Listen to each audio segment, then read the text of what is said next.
but that was something we were going to maybe address once we find out how much we get. And then there's other things that were not done in the first report that you need to know if you're gonna fix that road. So they did, you know, they analyzed the shoreline and they analyzed, the flooding. They analyzed the culverts to a certain extent, kind of a planning level. They did not analyze the surface, stormwater, surface drainage systems. So we don't know if those are working as they should, if they're undersized. They didn't analyze any of the groundwater. What else we got here? They didn't analyze any kind of safety elements or slope, you know, like where might you need guardrail, that kind of thing. They didn't analyze the pavement itself or what's below the pavement. So these are all kind of pieces. There might be a piece of like, you've got a sinkhole over here and you've got something else over here, or you might have a tree come down. Where you thought your slope was somewhat stable and then part of it's missing. So the idea was to get that baseline data as much as we can, so that if there's an emergency, we have it and we have relationships with consultants and with the regulators, et cetera. But if we took what there is now from that report, we don't have as much information, and an example would be the drainage areas, like the surface drainage areas. So you can say, okay, well, we're gonna look at the high risk area at the field.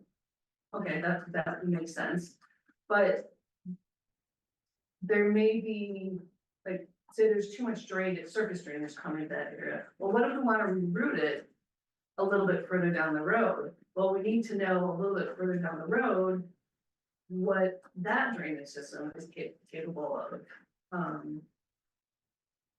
If we need to replicate wetland, because we're looking at our cross sections and we're seeing that even like a vertical slope is gonna cause some impact, we need to know where we're gonna put that, and that's to be within the same wetland watershed. So I just, think, yeah, I mean, I like what we did. The second pass is meant to give the more specific information. So it's kind of like first baseline pass. And then the second is where we would get into some of the specific things and then have a process of choosing those areas that are most critical to the town. And then the end result would be almost ready design plans. I mean, it's actually, you would have slightly designed plans. Like a 10% design, so you can pick that up and, submit those, assuming that you've been talking with the agencies. So, an example that's kind of interesting, I think it was something that Wendy said, but made me think about it. So why are we doing all of this? Like, why can't we kind of pare it down like we did for the Coffin Street culverts? And if I got that incorrect, I apologize. But the Coffin Street culverts, actually, we had to get the survey, we had to do the flagging, we had to do the permit plans. They had to do the calculations. They had to do a test pit. Paul and Butch did a test pit out there to find the water line, which was critical. And then we did the first iteration of design, and it was like $300,000. And so we said, we asked Butch, like, how much will we do? He said, oh, 50 grand, so we were able to bring that back. And we did that from both culverts and saved about $400,000 for both culverts. But we put all that work in up front to look at the different alternatives that we had. So I think, but I maybe misunderstood. I think we should do all that work you described, but just focus on the areas that are of most concern. I mean, I'm not saying we just go into a conceptual design, we still have to do survey work, wetland delineation, Right. all of that. So I just want to make sure you're clear that it was. maybe, I think, go ahead. I was gonna say, I think, thank you, Christine, for kind of explaining that. I think one of the things when we started looking at the report, it became obvious is that there's not just 3 areas, there's actually multiple, like a dozen or more areas that's either gonna get flooded or where the river is so close to the road that we are concerned about the safety of the roadbed. So we can spend some money picking, like, I think we did this at the first meeting, like, let's pick 3 areas to focus on. But then the concern was, if we pick those 3 areas, you still, it might still fail somewhere else, or it'll get flooded at multiple areas, so you have people who are gonna be cut off on River Road, even if you address the areas you selected.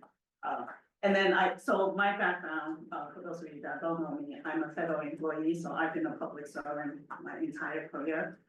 I'm always thinking about, this is public tax dollars, how do you use it wisely? And I think for River Road, we really need to think about the cumulative commitment of resources. We can spend a few $1 million, we can spend $10 million fixing these sections of the road in the next 10 years. And still have it fail in year 15. And I think that's what this assessment is gonna tell us, is like how much of a commitment, if we want the road to be usable in 2030, in 2050. Like, it will give the town good information. Do we want to keep committing resources, knowing what's coming if we go this route? Versus, let's take a step back and look at all the alternatives and what is the total commitment over time? Or start talking to the residents about living with water, or what are the other alternatives that we have besides fixing the road? I mean, as a resident myself on River Road, obviously I want access, but I also want to think about what is a long-term commitment for the town and the taxpayers. And make a good decision with this information now versus committing something that isn't gonna give us the long-term solution that we need.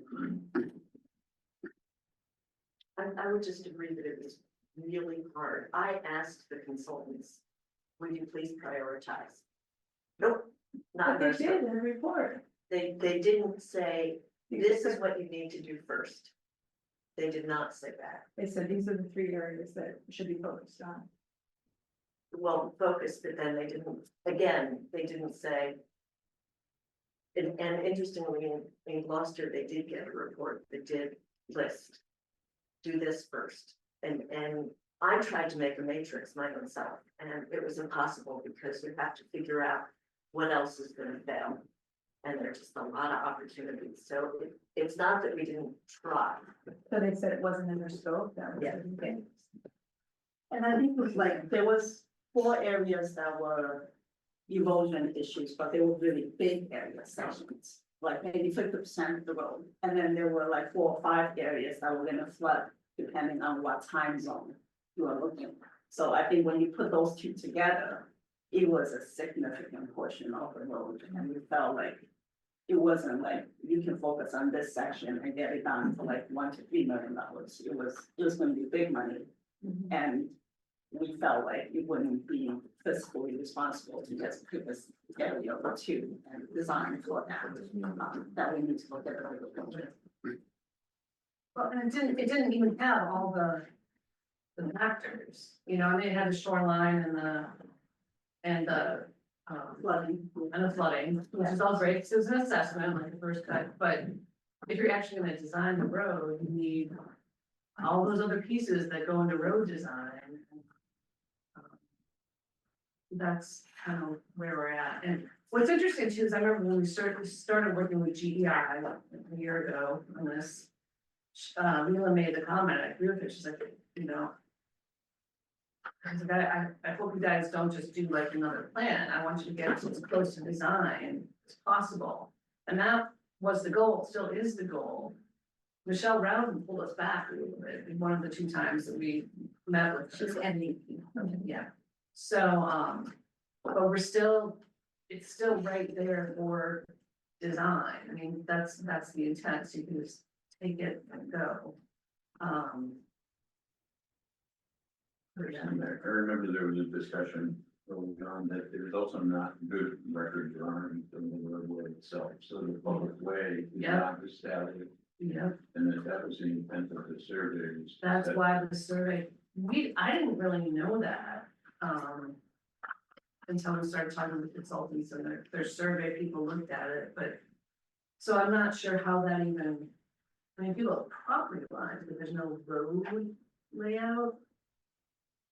I guess, so, This came up when there was a tree that needed to come down, and I had, Wing out there, I had National Grid out there, and other people out there, and it stood there for like a long time, and couldn't figure out if it was town property, National Grid property, or our property.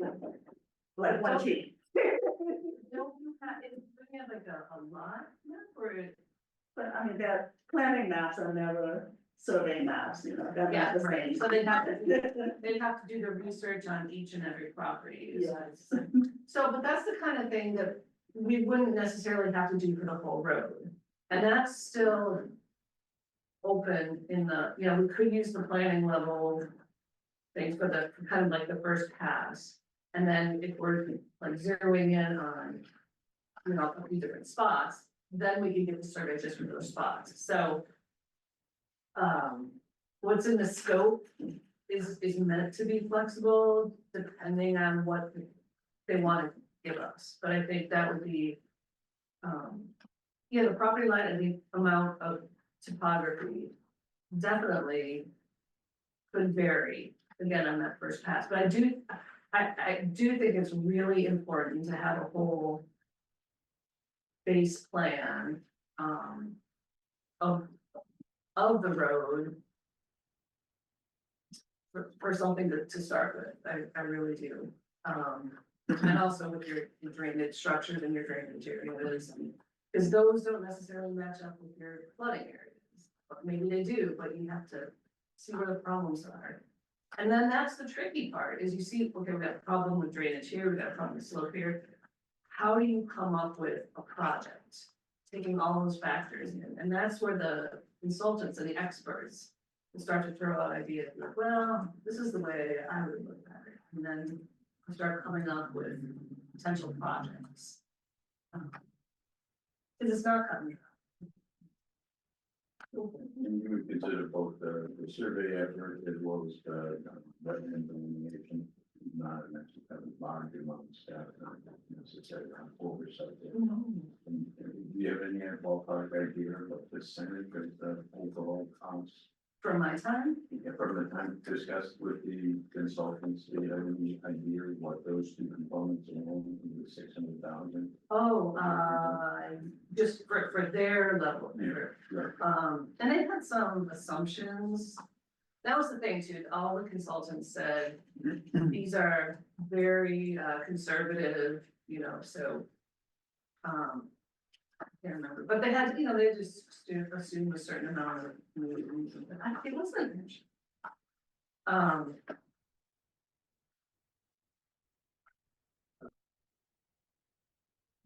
Let me get back to you on that. Well, the reason I'm asking is Wendy's point is the staff time necessary to manage that entire project. If 40% of that project or 30% of that project is the cost of wetlands and survey, and it doesn't require a lot of staff time, then we're really looking at the other part. How can we accomplish on that? That's the other piece, right? So this is more the technical piece. The other piece is the public outreach. And actually what was in the scope was the very pared down version.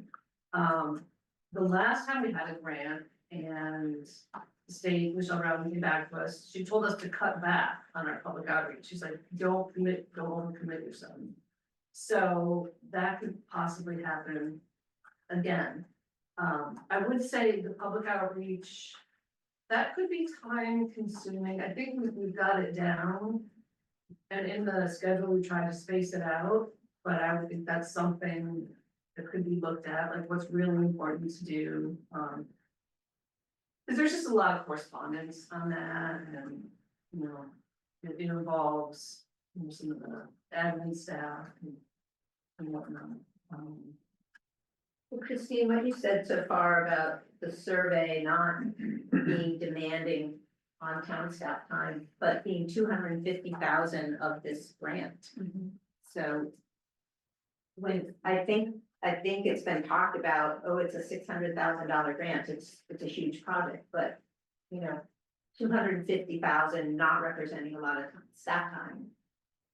I think we have to really be aware of that, and then that other 50 is outreach stuff, I think. There is one, 40 or 50 that's outreach, and that's MVPC and our committee doing a lot of that work, so. Yeah.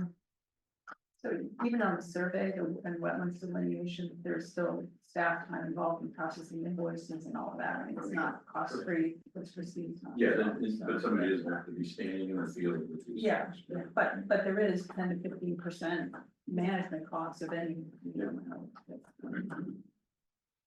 I'm very new to this issue, obviously, and I certainly don't have a grasp of all the details, but as a 10,000 foot view, I can definitely see logic in almost having like a pilot attempt before you address the entire 13 or 14,000 foot shoreline, I think is what I saw from the station numbers.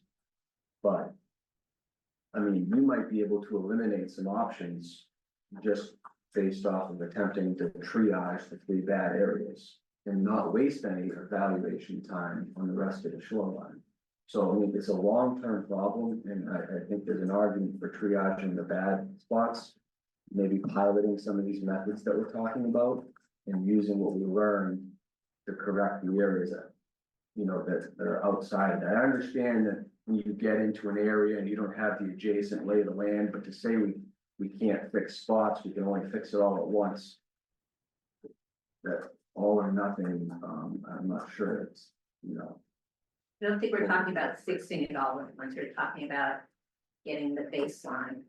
Well, that's part of it, yeah, that's the survey, so there's the survey, but then there's the whole. The grant as a whole, and the other thing is that, we're looking at it right now is the town's cost is $60,000 and we're getting the rest from the state, but if we have to hire 2 or 3 more staffers, really the cost is not $60,000, it might be $300,000 to $400,000. And where did 2 or 3 other staffers come from? If What- we don't what is have that the town based on? resources to support the grant as is. And all the other town priorities. Yeah, I don't think that's what it is. Yeah, I haven't heard that. We were thinking that the $60,000, which is the at the time, was required by the grant application. Yeah. It's not required, so that's money they could use. To hire a part-time person to help assist with this. Yeah, Angus had said, when he said meetings that, they had done a rough estimate of staff time, and they thought that this was equal to about 50% of Christine's. Oh, is that? That's what he said to me. That was just Christine's. Yeah, there was So you get Christine. 50% of her time, you're gonna have Concom, you're gonna have Butch, you're gonna have administrative staff. This is the crux of the problem for me. We've been requesting the hours, we've never gotten them. Angus started in at one point, I think you requested it, Christine. We have no idea the magnitude of the staff hours it's gonna take. And town staff has already pushed their limits and more. They're frazzled. There's 107 or more projects on the list. And so if this comes on, this is gonna take reasonable expectation, 50% Christine, but Butch will be in there, you don't have a Concom agent currently. There's gonna be a lot of hours to get used on this. That will push other projects out of the sequence. And some of those other projects that everybody knows, Page School. Is gonna be a big one, as is the comprehensive plan coming out. So it's what becomes the priority and how much resources gets thrown at this. And to go back to Wendy's point. I don't wanna say we've been left in the dark, but as far as the grant itself, that document was dropped on us in a meeting.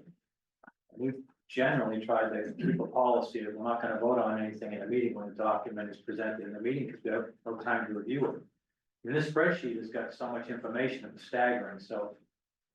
it was impossible to assess in the meeting, and to have the whole grant drop, and I even said to Angus, can we review this and have a week to get back? He said, no, the grant goes in at 2 o'clock tomorrow. That felt like a hot situation, you know? You know, leading up to that, though, every other meeting, there was a more and more developed scope that was presented at the meeting. So I know that the detail of the final grant, and I wasn't the one gathering the numbers, so I'm just speaking about the process as I observed it. The details of the grant became more and more specific over time, but the outlines of the grant were presented over several months to the select board. So the content of it was out there, and the goal was out there. And I really would love to know, and I don't want to put Christine on the spot, but is this, you know, you developed the scope as you were developing it. Did you think I'm developing a scope that's going to eat up 50% of my time? No.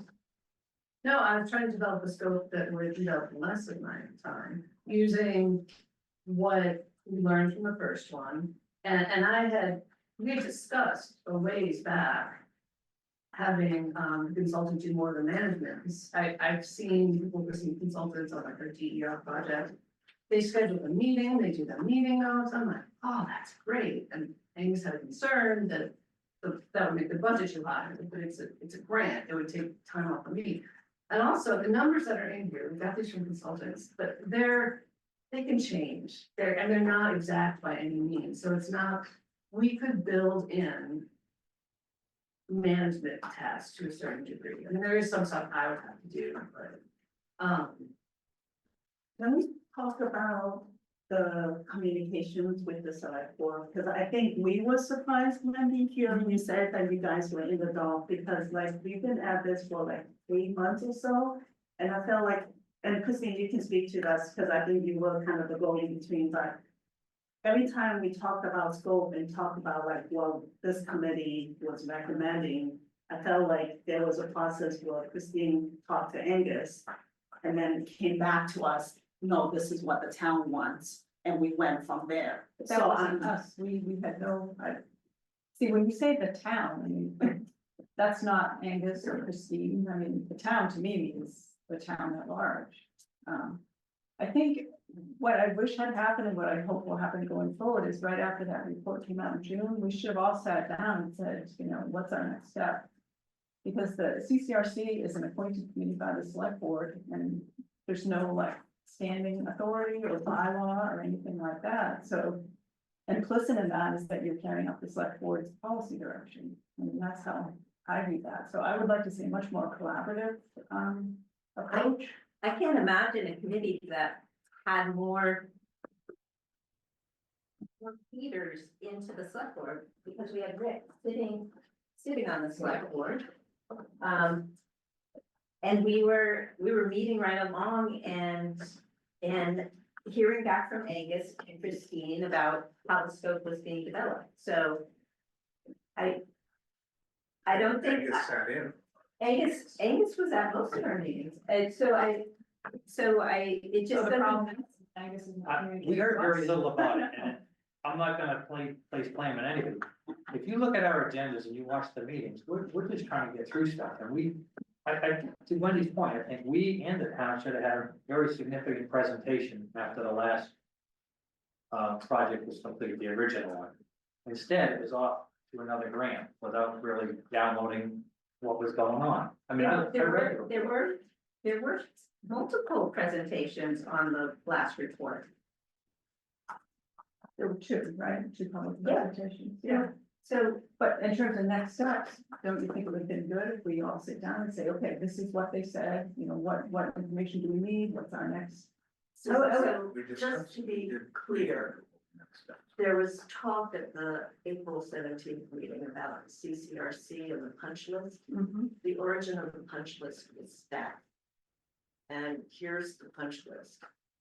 It came out in July. I assumed that the punch list would have been shared with the select board. Maybe it wasn't. It was not. Well, should we be sharing with the select I board? think so, you're a. But I mean, we got it from staff.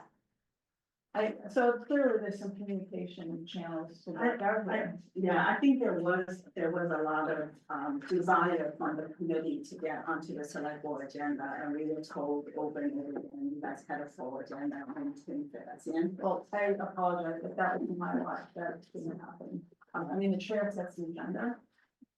So I don't think I said no, you can't. No, it wasn't. I think it was in recognition of how full your agenda was. Yeah. And so when we asked to like, with you guys. That, so I think going forward, it would be really good to set clear expectations of. You know, when to communicate with town staff and when to communicate with the select board. On key decisions, so that everyone feels like they're in the loop. Yeah. I just would, you know, this was a worthwhile discussion, talking about the communication issue, and clearly there was one. But it seemed like, from my perspective, why wouldn't we wait and see what the grant, if we're gonna get the grant, and then with the last grant there, the state cut it down, they did that for us, they trimmed it down. And we talked about during the last round we met, looking at that and working with the state to see how we can cut it down ourselves or reallocate money towards management of the grant. So again, I don't know why we have to make this decision now, when we have the ability to reject the whole, you know, even if it's awarded to us, to reject it at that time, if the state's unwilling to compromise. And why we wouldn't take that as an opportunity and say, okay, realistically, we'll take a closer look on what the town needs to do. And we'll see if we can reallocate money to either a hire or a part-time hire, or you know, what that would require. I don't see the need to make this decision now. I just don't think it's gonna get any easier. If there's money on the table, you know, it's gonna be even harder for us to say, okay, you know, what can we really contribute in terms of staff resources. Well, I mean, I understand your concern, I really do, about, you know, and I see the staff here night after night, and, you know, all the time Christine is putting, you know, sometimes I'm like, oh my God, I don't know how we're staying holds up to do that, so I certainly don't want to create a burden on the town staff either. Yeah. But I'm wondering, you know, when we talk about the survey and things like that. Yes, there is, basically, they do the survey and they give you the work product and they give you an invoice. I mean, it's not a complicated process to do some of these big chunky things.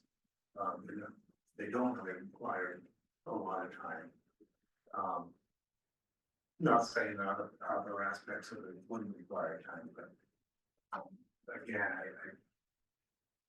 you know, the state might come back and say, you're gonna be half of that, but we don't know, we just don't know. I'm curious, what will change in the fall in terms of the staffing issue?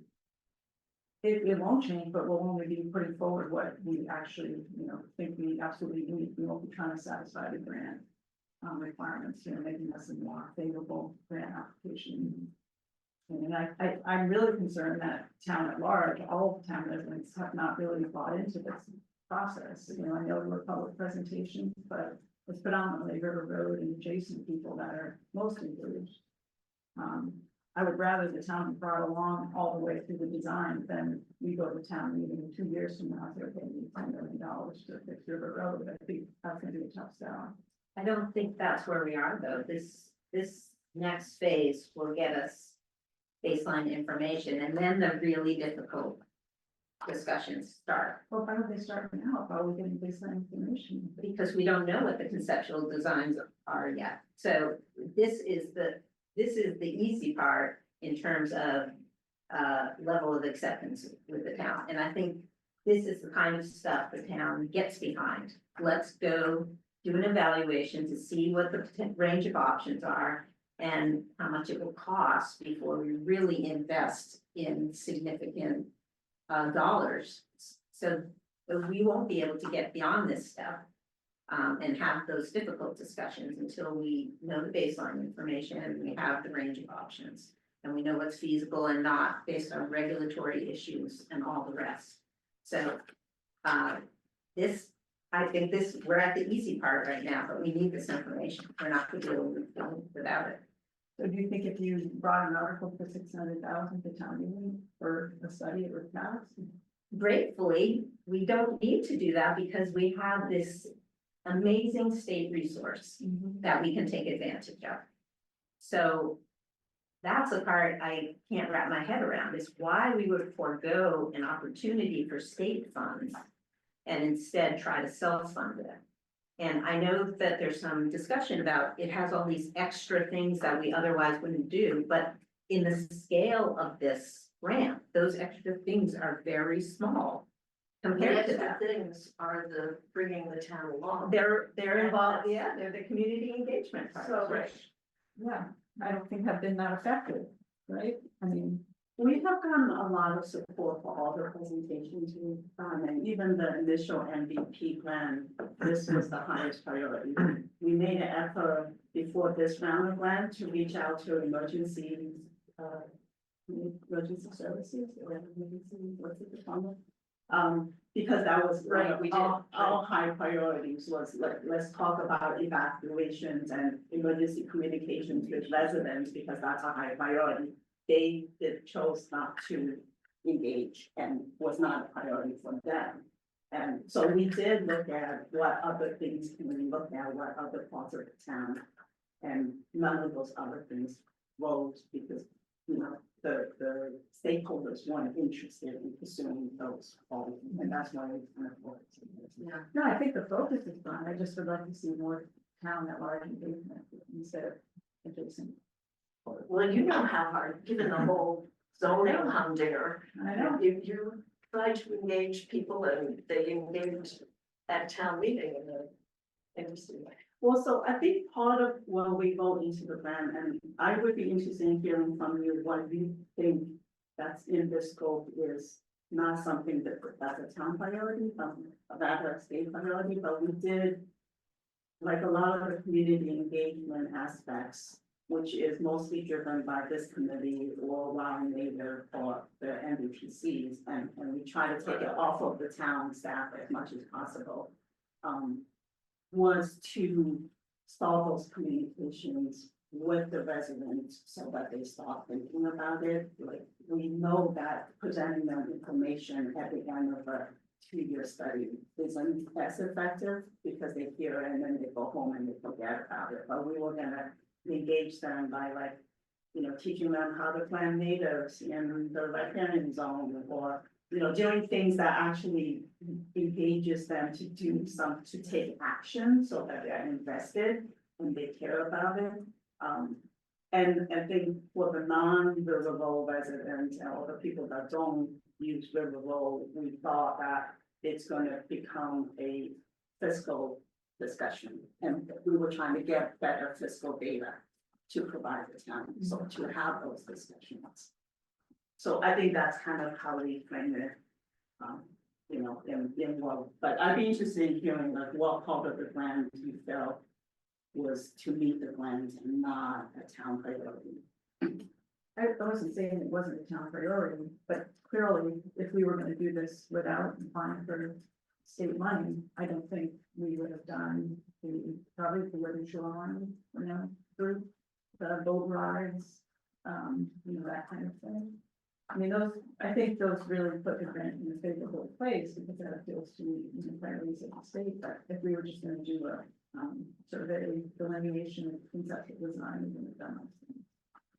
Well, I think, you know, I do wanna address the kind of the pressure on the town staff, because obviously we want to try to reduce that as much as possible. But at the same time, I mean, Liz is right, this next grant, there's information that's going to be presented to the town, to the select board and to the town staff. But there is no, there's no decision being made during this grant period that would commit the town in any particular location. So as much as the select board is comfortable in letting the committee members or others take on some of the burden on the town staff. At the end of the 2-year grant, we are just presenting information for decision making. There's no decision being made, you know, so. And I, you know, we can certainly like pull together, but a lot of the members of this committee has project management experience, and we have different expertise. Multiple of us have managed and administered $1 million grants, multi-million-dollar grants. So I think there's a lot of expertise that we can pull and help. And, you know, if you are comfortable with hiring a consultant to do this work, a paid consultant that kind of gets the job done and then they're gone. We are community members, we obviously care about this community and community, so.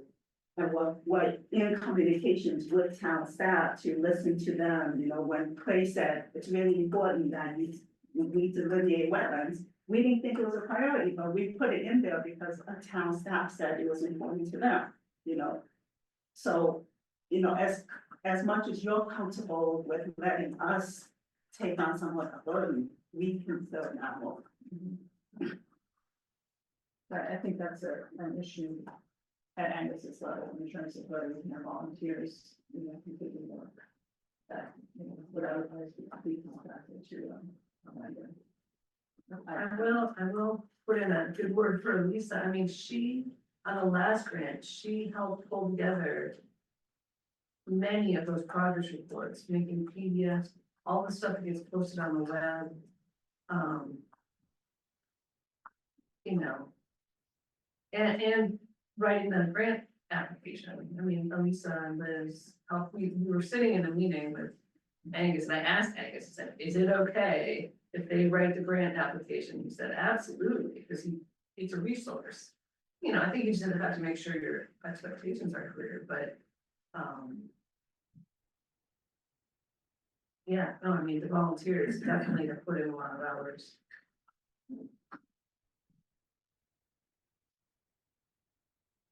I have more questions than answers, but do the selectmen and Angus assume that somebody on the staff needs to administer this grant if it is properly proposed, submitted, and accepted? Somebody on the staff of the town now is supposed to do this work? That would be me, yeah, that's the Okay, question. but it seems that, well, I personally know people in town that are extremely qualified to do that kind of work. And somebody that happens to work for the town may not be as qualified as some other people. And I also know that there are people in the town that are willing to give of themselves and don't necessarily need some big salary to do it, and have many, many years of experience of multiple grants this size. And it's just part of what they do.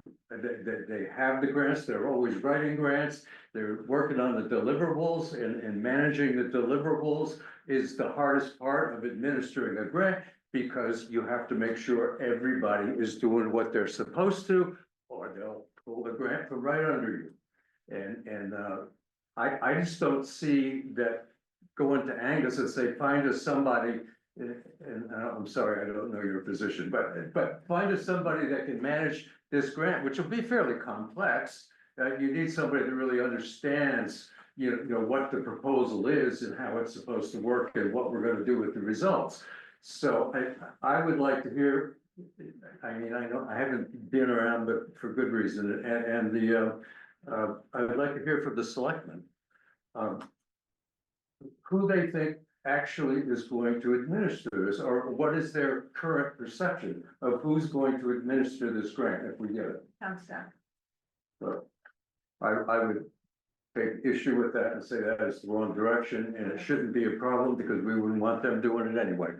No, I just want to say, well, it would be Christine, who is super capable and she administered the last project as well. So I think that one of the questions is, can the grant be structured and in a way that, if necessary, additional resources under the grant can be put towards management? So as Christine was giving an example, the consultant is doing the minutes, the consultant is doing this, the consultant is doing that, and the actual burden on town staff can be reduced. And I think we have this extra $60,000 that could be put towards that. We could have a conversation with MVP, the MVP program about, we want to shift the budget this way. I just think that hasn't really been explored in terms of how that could be done. And that the trade-off, I mean, the reason to do that and to do that now is because the money is on the table this year.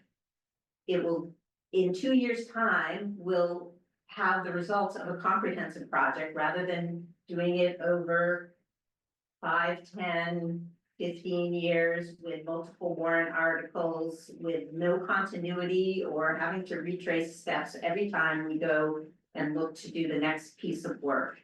And I think in terms of overall cost and burden on town staff, I don't think that's a more promising approach than having this completed over a 2-year period of time and thinking about how to manage it in a way that, makes it as reduces the burden on town staff as much as possible. So and we already talked about the likelihood that this money will be around next year is not great, because the state is not going to have, the state is gonna have to cover a lot of gaps in terms of its funding. So they said they're good this year, but next year, we don't know. So I don't wanna lose sight of that as well. I think another thing that Christine said that may be worth mentioning again is that if something fails in the next 5 years with a section of the road, having done this assessment and done this grant will make it so that the town staff can actually do something. Otherwise, they're wasting their time doing things that's in this grant and then having to come up with the funds to pay for it in addition to staff resources. And it could happen much more quickly. If you have all your survey, conceptual designs, or even if the road blows out somewhere, you've got your delineation, maybe you have to update it, but you've got those relationships with the agencies. There's a lot of legwork that has to go up front, but right now we have nothing. I mean, it's just what's throwing rocks down. That's one thing I really seriously wonder about, so. Our action, aside from putting up the little things along the road, is dumping rocks, that's what we do. And I keep on hearing that you can't keep on having an emergency to dump rocks, because after a while, thousands of rocks can't be an emergency, you need to get it permitted. And so what's our plan? What's our plan B? For just the things that we know already are happening, not the larger disasters that we expect. So what is the plan for that? I'm seriously asking. I don't have the plan, but I think our highway department would be the one that answer that. Maybe that's the select board thing to figure out. Our highway department is excellent and wonderful and really works hard. But I don't think they're in a position to deal with cranky DEP people who tell them you need a permit. I don't think they're gonna be good at that. I know Christine is. I seriously. Well, that's The one of the, day is gonna come. and that's one of the deliverables from this grant as well, is the permitting. That's exactly my point. I mean, I'm rather concerned that even keeping the status quo is really hard. Because we're gonna run out of emergencies, and maybe we'll get a new Concom agent who will keep on going, but eventually they're gonna clue in at DEP and not be happy. So we need to have some sort of plan B, even for the rock dumping, which is what we've been doing for I don't know how many decades.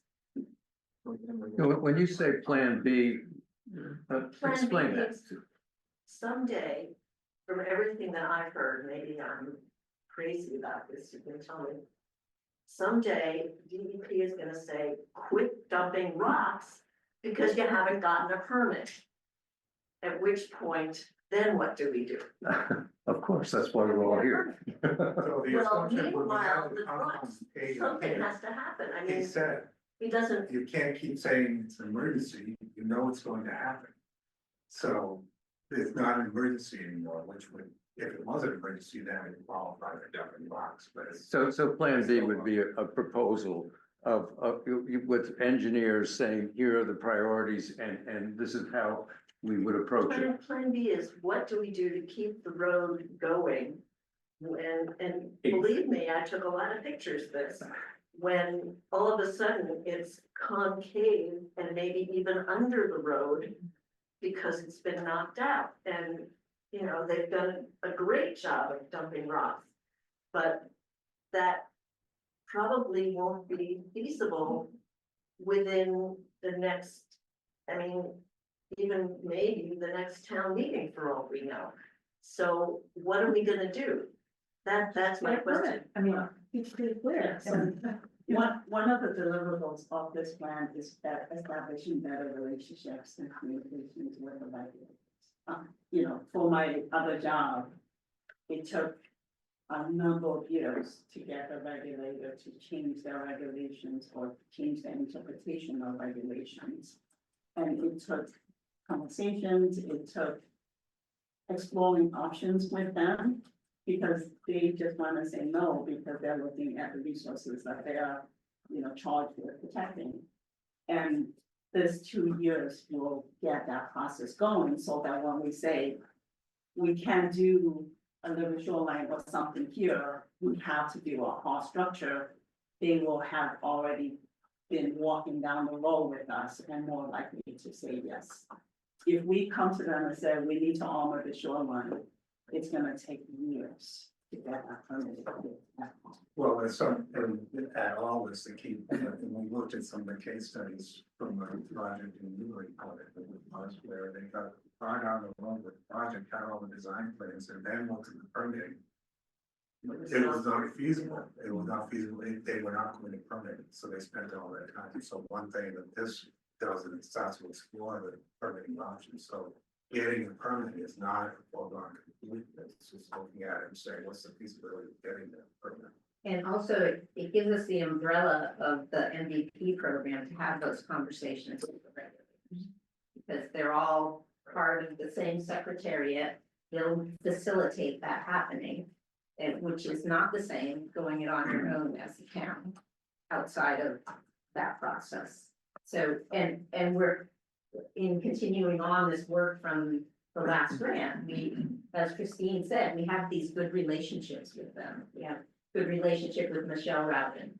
So that's the kind of thing that benefits the town, to maintain those relationships and build on that and have them help us get the resources and the right people looking at the project. And so you mentioned the Living Shoreline project, and that's only can kind of be taken out of the grant, if that's, because none of the grant is not funding any part of that. The reason why we put it in the grant is more, we wanted to have check-ins with town staff and select board, so that as the information is coming in, you get to see it and direct it, but that can certainly come out, and we can still do those check-ins as often or as often, frequently as you want, depending on your time commitments. But that group of people we pulled together, these are the state experts, the regulators will listen to them, and we all, each one of us have established decades of relationships with regulators. So there is a trust there, that, you know, if the committee says you cannot do a living shoreline in this location, it will mean a lot coming from that committee versus an engineer that we hired. And we will have, again, started be part of that conversation with regulators to say, well, what about this at this location? You know, so we're talking, we just had our first site visit and we are already talking about engaging with the regulators to talk about different options at different locations. But that, you know, that could be part of the plan, or that could be taken completely out. That's really up to, you know, your decision. We talked at one point, the previous select board meeting, about if the grant gets accepted as a process, when it can get negotiated. I don't know if that's something you would consider, that I suggest to take 50 grand, a year and assess that towards hiring a consultant who could manage the project. Is that worth considering? Yeah, that's how we left it. My concern is that if we don't hash these issues out now, we're gonna be doing this in June when we have money on the table, and I just feel like that's kind of a difficult situation to manage. Everything's difficult. Well, And the other comment, I think Mike might have made was that is there, how negative is it if you keep going, and then don't accept the grant? I don't have an answer to that. I worked with the state, I administered state grants. And I was in the same secretariat, so I think it's a step in the process to get the final grant award. And look at that and decide whether or not you're gonna take it, that's an established step, so you're not creating anything new in doing that. And I think there's recognition that if the final grant is something that the town says, looking at it now, this is just not something we can do, that's acceptable, because it's a contract, ultimately, you sign it and accept it. So I don't think that would be damaging to let it ride and then make that decision, to see what they actually give you. Part of my whole being on the select board for the past 2 years, I've come to the realization, talking with a couple of people, West Newbury's fortunate. We can fund almost any project we need. And one thing that we don't have enough is time, we got staff time or residence time, whatever. It's a pretty strange place to be, but that's the only thing in life you can't replace is time, and that's what we're up against. And that's why this is concerning, and we've not associated town staff time to these tasks. And without that, we have no idea where it is. Now, Angus started, you got 4 or 5 lines in, he had 500 hours already. And I'm not sure, Christine takes 50%, if that means we double it all, I have no idea. I feel like we're really blind on trying to even assess this thing at this point without knowing how much it takes for town staff, and then what the consequences are, and what other projects that kills. And that's the real big problem. I think that is such a legitimate point, and I agree, but I also think if you don't have enough of something, you need to budget it. Which means that you need to look in a comprehensive way at all the things you need to budget. And I understand that this is big and a concern, I totally get that. But paid school is big, have we budgeted, I'm serious, I'm not. And comprehensive plan would be big. Even the farmer humdinger, is gonna involve Concom, it's land thing. So right there, you have a whole bunch of stuff. If you really want to budget, I'm thinking for the good of the town and the good of the people who work so hard for staff. There needs to be a comprehensive view of what things are taking time. And I know that it's hard to keep time. I had a law firm and I did it. Many people here do. But nonetheless, I do think that's important. That's what I think. And we have a meeting coming up, and I'm gonna request an agenda item to select board, how to become more effective and efficient. That's one of my biggest things. Any grant application, any project, any such thing as that, I need to know ahead of time approximately how much staff time is it taking. Because if you total up everything on this matrix we've got, we have priorities. We don't know what the time is associated with. I hate to say it, money is simpler to find in this town than the time. And without assessing time, we're just overwhelming everybody just by saying, get it done. You have no idea what time it takes. And they're pedaling the And wheels it to may try be and that, get it done. it may be that, and I know it's hard when citizens want to do something.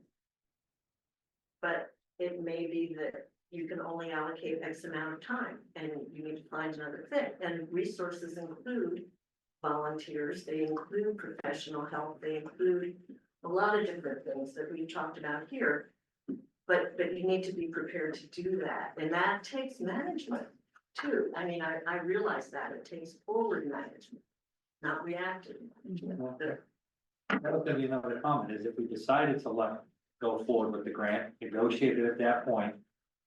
We could then limit the time that staff was involved. And first of all, we have to find out how much time is anticipated for it. And then we could, you know, say we have available so many hours in the course of a year for each department. So much of it could be allocated to this project. After that, it's gotta be done by consultants or eliminated.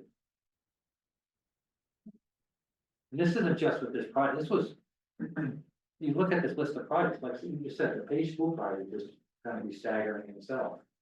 And we talked about holding off on comprehensive plan once again, because that's gonna be, I don't know how many else, but it's staggering between staff and volunteers and residents. Is it worth talking about the scope since, thank you guys for being here. You guys have more meetings coming up this week, but I mean, since you are here, is it worth talking about the scope and so that you're not starting from scratch in June when we? Well, we're all up to date, I think, from the application and previous report. The question is, what could be eliminated? And I think that's more a question for you all. Now, you asked me at one point, look at the list, what can be eliminated. I'm working in a vacuum when I look at that because it gives you the, $80,000 in a line item. Without knowing the breakdown, just say slash 80,000. You have to be an idiot to do that. So I don't have the depth of knowledge to what, you could eliminate a couple of the public, the boat ride or whatever, that's insignificant. Yeah. So how to get to where we would have to be to turn it down is very difficult. And there's a tension there because the desire is to engage the community, which is not always easy to know. And a lot of the law that doesn't tell you what wetland remediation could be done, doesn't tell you the cross section of the road. But that's where you get the community support or the community knowledge anyway. And it may be that at the end of the day, it's gonna cost too much and people are gonna say no. But at least it would be informed. That's a good outcome. And I mean, I look at what happened with the Middle Street Bridge and I sort of thought, well, into the water.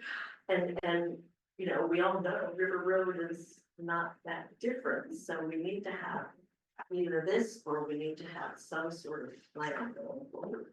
So I guess, in terms of the scope and tearing it down, it would be useful for us to know, I mean, I do get a feeling like there are certain things that the select board wants to see and certain things that you think can wait. And it'll be good to get some idea from you guys, which you think should be done.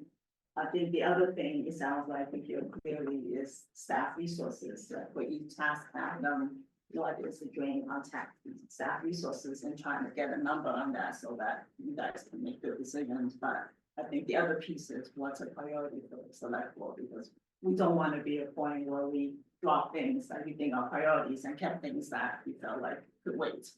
And so the other thing is, I mean, we're blessed, we have Christine, who is a professional road maker kind of person. And she knows what you need to know to build or repair a road. And a lot of it that's in the scope is items that she says would be needed to deal with the road, which is sort of what I was talking about with Plan B. If we don't have that information and something bad happens, or if we just are told don't dump anymore, and we don't have that information, then what are we gonna do? And which is great, I love him, but he's not the one, I think, who can answer that question fairly. What's a nice tag team? So like I help with the reading of the plans and understandings and the permitting and design issues, and then he teaches me all about in the field construction things, but I mean, it works out really well, actually. But I mean, if something dreadful happens, or even if they say don't dump, And well, he and I will stand out there, like, I don't know. I mean, in reality. And these issues kind of pop up even in the non-priority areas, stuff just, you have undermining, all of a sudden it shows up. Or you have a sinkhole, or you have a tree come down. It's like whack-a-mole, but. I just wanna say, with regards to staff time, and I think that am I concerned with staff time? Is it Angus? Is it everybody? Yes. Yes. The amount of the grant does not equal more staff time necessarily. What I have found time and time again is your consultant is what dictates my time. If you have a really good consultant, like GNF for the paid school, they do what they're supposed to do, they reach out, they ask to schedule meetings, we do notes, blah, blah, blah. I mean, it's incredible. I won't mention other names, but there've been projects, where you get plans back, but they didn't do everything, you gotta mark them up, you didn't do this, you gotta haul them. That's what a lot of, that's what drives a lot of my time, and doesn't from the text. So yes, paid school is a big project, but I may not be working on it as much as something else. So, but I think, you know, if there's ways to improve efficiency going forward, I definitely think the process of how we get consultants on board, how we vet consultants, How you write that contract. how you write the contract, it's huge. It really affects staff time. Well, and I was saying to Angus too, like the town is kind of going through some growing pains. I mean, you know, there's more infrastructure project, there's more, some of these big projects, and so this is all kind of new for everybody, like what's the best way to do this, the best way to do that. I think the opportunities are there, certainly. I mean, and we keep getting these other grants, like, oh, DER is gonna know and survey all your culverts, like, okay, that's great, and there's stuff kind of being thrown at us. But I think the staff. And there's also ways to be more efficient, like, I don't probably have to come to every CCRC meeting, or I show up for 15 minutes, give my update and go. You know, we don't need to have every staff member at every MVP grant meeting. I think this doesn't need to come to all of them. You know, so I think there are ways to pare it down.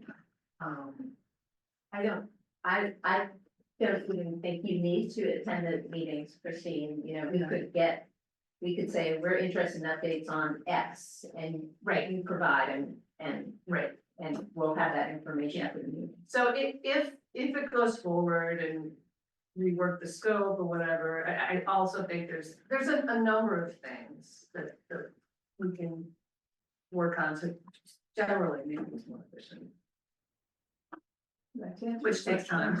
I would like to see it focused on the highest areas. I mean, we got the grant to do the study previously, that was the whole point of it. You know, you can't attack every problem at once and just in the pace. If we were a huge city, maybe we could. But that's built into the scope, the first year is to find those focus areas, so that does. But didn't we already do that? No, no, for reasons described, we don't have that yet. Well, They threw all the spaghetti on the board and said, here you go. there was a couple of pieces that were evaluated. We have inclement flooding and where the shoreline's bad, but we don't have the other pieces that go into how to fix it. We don't know what the drainage causes are. We don't know how wide the road needs to be. We don't, you know. But they did identify the three highest areas, right? That was the whole point of all that work. Yes, it was an assessment, yes. Yeah. But But to come up- looking in the future, how do these impacts keep changing, right, as the tides keep going up, they had 30, 50, 70, right, and the areas of impact just kept growing.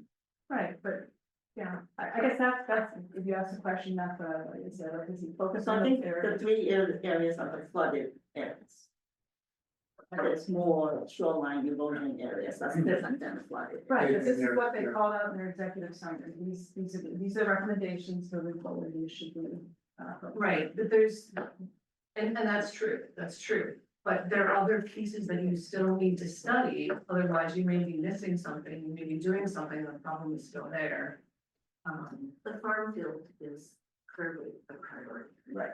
And it's clearly really hard. So you're dealing with wetlands. where are you gonna find, if you fill with them, where are you gonna put your replication? And it won't be in a focus area, because you're gonna be fooling with the focus area, so where are you gonna put it? This is what Clay pointed out to us, that. Yeah, because we initially said, well, why do we need to do all this Why do we need the delineation? resource areas all the way We down? know that 200 feet in is a wetland, so, or is a resource area of some sort. So why are we doing this? And it was explained that there. And I think farm field in some ways is obvious, but in other ways, it is the most hardest one to tackle, because you got flooding, that's gonna flood at different rates at different years. You got underground drainage, you have a field that used to be wetland probably and was filled, so you got continuous drainage issues. You've got erosion, undercutting, so it's a lot. It's going to be the most expensive, most difficult to permit. And you don't actually need access across the farm field to get access to the residents. The residents actually, like, you don't have to cross the farm field, the Bridge Street access is the one to the west, and everyone else drives in from the east, so it's now one that actually needs to be possible from a vehicle standpoint. Yeah. So I think that's why we kind of started going down there, we're like, well, do we need to fix it? Maybe we don't, that's one side, we say, okay, let it flood every high tide, or Or maybe let it'll it be, go away. or let it become an oxbow of the river again, and maybe that's okay. I think those are decisions that the select board would need to make, obviously not us, but we would like to provide you that information to make that decision. That makes for a long dead end road. Yes, it does for very long. Just by barge. Very. I think that was even an element of the earlier report was if the mitigation turned out to be for cost reasons and not practical, or other reasons impractical, we find other routes to get the people in and out of the road. Right, there was that going up, extending Worth Lane, there was another road that showed going up over, at the intersection of Compton and Murphy. As another possible scenario, but until you analyze what the actual construction cost would be associated with these bigger mitigations, you're not gonna pursue that, right? Those would be your I don't know, fallbacks. if the road's caving in, we have to fix it, then, we do it. I mean, I looked on, I didn't find any other examples of a similar project, did you, in the MVP database? No, because this is extremely unique, and this is what we have heard from the Woods Hole Group, all the consultants we talked to, the Woods Hole Group, the one working on DER. It's unique for a number of reasons, I mean, it's not just a coastal road, it's a river road. So even Woods Hole doesn't have the river part model. So you have a higher risk of erosion, not just from storms. Again, it's hard to find. There are studies of like low-lying roads, but, Yeah, no. Cities. I'm just wondering whether, like, alternatives analysis not even in the June report, right, other than NEPA requirements. They do talk about a comprehensive assessment and all the options, which is. it's a master plan would be another way to. Look at it, but So I did a matrix of the ones that I could find and, started in Massachusetts, I may have found some in Virginia too. There was a lot of effort at road racing, which is horrendously expensive and doesn't involve, well, if it involves Massachusetts wetland permitting, it's maybe not possible. That was what happened in South. Salisbury wanted to raise the roads on Ring Island. And they got a grant and they went fairly hard toward that. And bottom line, it was unpermittable. Well, even bigger, like Route 133 in Essex, think Yes. about how important that is to the town, that's downtown Essex, all the businesses. They actually are going to Plan B because the state won't raise that road. And, but they had trouble getting Apple Road, there's another. They went with Apple, yeah. But it's a loop around and the neighbors. Like that, so. the alternatives analysis, it, in the end, would save the town money because you could actually prove that something is just too expensive That, to do. I think that may be. You know, and then whether I mean, you could probably shore up the road and make it stronger, and if the NDP programs are, we want you to raise this or put in this, they can say it's just too expensive, and then they can say, well, we will or will not give you money for whatever, but then the town could say, we did the work, and this is the option we're going with. Well, it helps us prioritize short and long term too. Right, well, that's, Obviously, flooding isn't necessarily as immediate an issue as the located. So, you know. This is the professional geologist. Oh, so anyways, it would help them anyways to have the actual. yeah, and one last thing, the first year, it's kind of broken up by like every 6 months. The first year is data gathering, so that would be survey. Wetland delineation, again, the amount varies, or whether it's from Mass GIS or whatnot. The second 6 months would be assessment of the road, and so that's where it's looking, where is the undermining, the groundwater, the drainage. The safety elements, which, you know, the MVP program probably isn't as concerned about that, but that's something the town would really, really wanna know. Like, if your road might be unsafe, you need to study it and investigate it, and that would be information you'd have in a year, if not less. So yes, that's kind of like the short term stuff I was thinking of, and then the longer term is when you start getting into these bigger type projects, but, Yeah, the safety has been. I'm sometimes difficult. When I go out and take pictures of things and it's like, where's the edge of the road? Well, it's the river. yeah.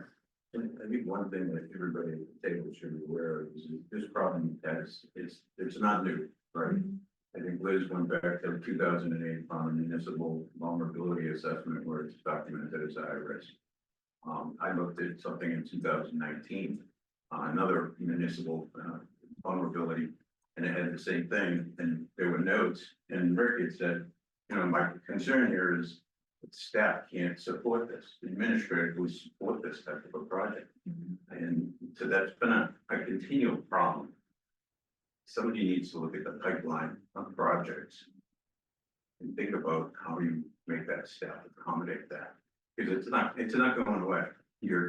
If you're looking for that period of time when those projects don't exist and we can finally take this, right? It's Well, not. that's gonna why we need the comprehensive plan, I think, which put everything in perspective, you know, and can help us chart a path forward. Mhm. But that's if they're not working it out itself. I don't think that allows you, just using the comprehensive plan as an excuse, I don't think permits you to ignore something that literally, and I'm not predicting anything in particular, but literally could fail catastrophically next week.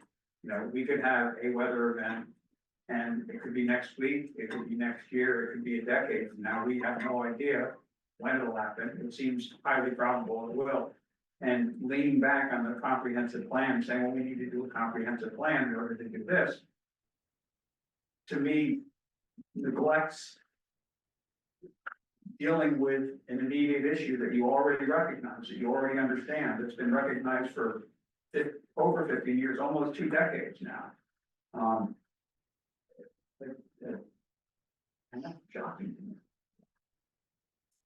I think, you know, given that the grant is already in and town staff spent significant time, as well as the volunteers spent significant time putting that together, and the committee feels, and I think Christine feels like the information that's in the scope that we put together is necessary, whether we try to take a proactive stance or reactively, God forbid, should something happen on the road, or just set the town staff up with information so that they can respond quickly and get things done faster and cheaper and with less staff resources.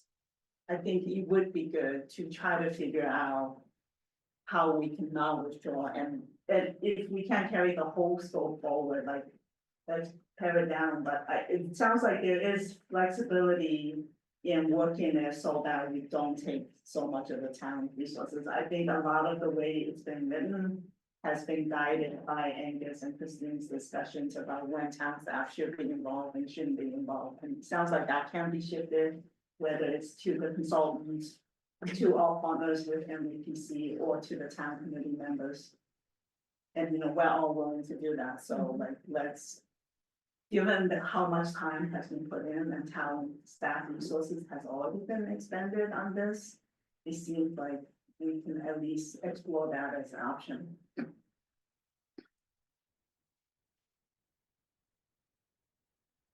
All right, anything else from the esteemed select board, or any other questions you have?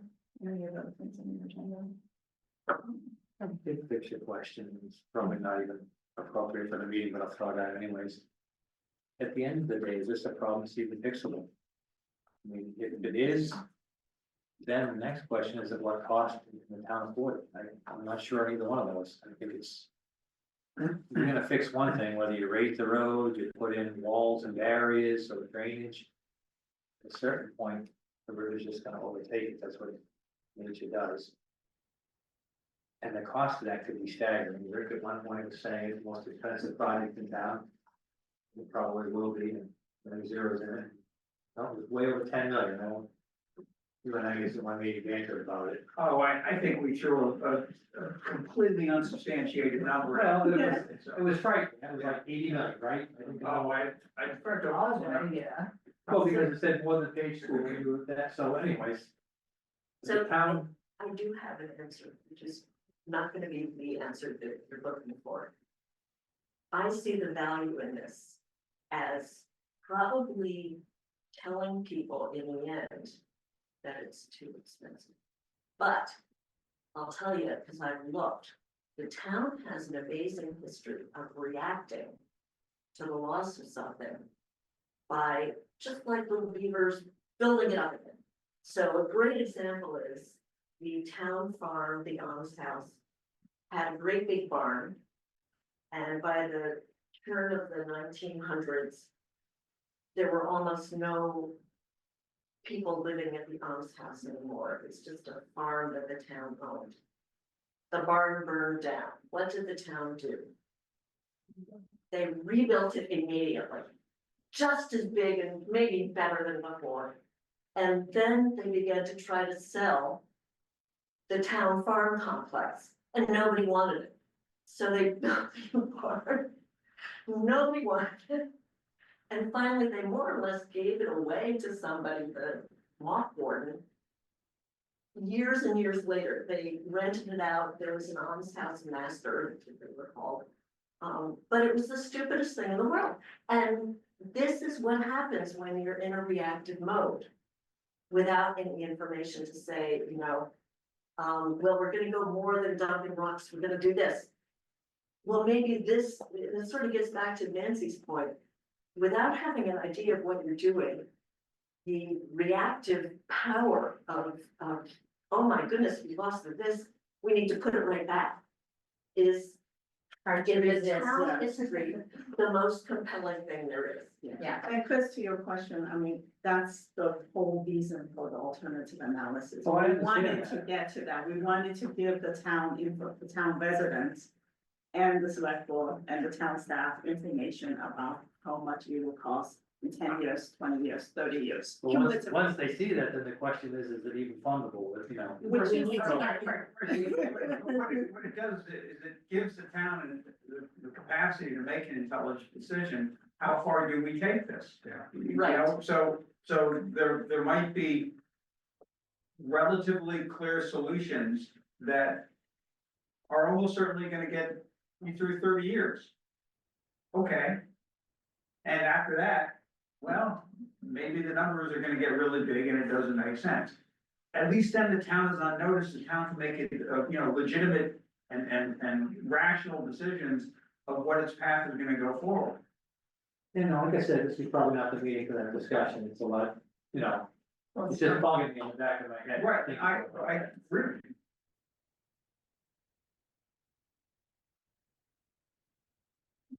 Any other questions? Anyone else? No. Okay. One simple question, 60 grand, people keep referencing it as being available, I thought that was a commitment of the grant, so is it Right. available, or is it already It covered? was, but it's not required of the small town, Yeah. it's something that came out after the grant. Yeah, and. So and they're again, the assuming, money can move around, if there's, you know, they are assuming that we're pitching in 60. yeah, no, that was included. Yeah, I look at that as already covered with So do the I, grant, so. yeah. But. But if you're you're- saying- But Move the around. status of that money is something I think they'd be open to saying, yeah, you didn't even need to put that up. So yeah, why don't you put it towards management? I think that's a start to that conversation.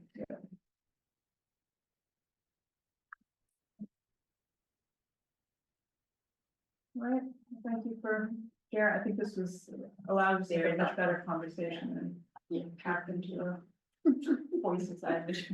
Thank you for taking the time. Yes, I really appreciate it. Yeah, sure. All right. Later. I'm Steve Swallow. I know who you are, but okay. Nice to meet you. I haven't really met you, but yeah, nice to meet you. You did a beautiful job on it. Oh, thanks. Appreciate that. Yeah, it wasn't this past year, but the year before, you spoke up like. Thank you. Oh, yeah. Yeah. Yeah, they're on. That was an H two. Sad to see. Yeah. And Jim. Well, thanks, appreciate that. Nice to meet you. Thanks very much. Thank you. Is this committee charged with making the proposal for the state? Actually writing the proposal? No, the town sent in an application. Yeah. But we helped, we supported it. But it's a town's It's a work. product of the town. The town signed it, Angus signed it, Okay. yeah. Is it pretty specific as far as the scope of the project? So far, yeah, the proposal has a lot of detail in it. But we were having this discussion, what the ultimate project would be, could shift around a little bit. Is that right on the website? It should be. The application is not on. No, it is now, it's in one of the packets. Oh, it is. Okay. Oh, it is, It would've it's in been the the select board last- minutes. But what, Yeah. you're talking about the application? Or- Yeah, the whole. Yeah, it was included, It's like a 60-page. In the select board packet? In the select board packet, Yeah. it's not on our website. So it would have been April, the one after, Right, so when was the grant submitted? The 17th. fourth, Okay. the fourth. Okay, so the next select board meeting after that probably is the one that the application was included. in the It would have packet. been the And 17th. it's not a highly readable format, but all the information is there. Well, let's If you go. have a good Zoom function, you can read it.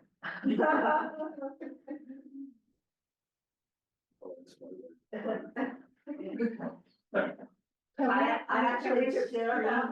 I took, People it's, are interested, Yeah. if there's a public out Oh, there. yeah. Yeah, we Yeah. can share it if anyone's would interested. you like me to email it to you? Yes. Good job at your email address.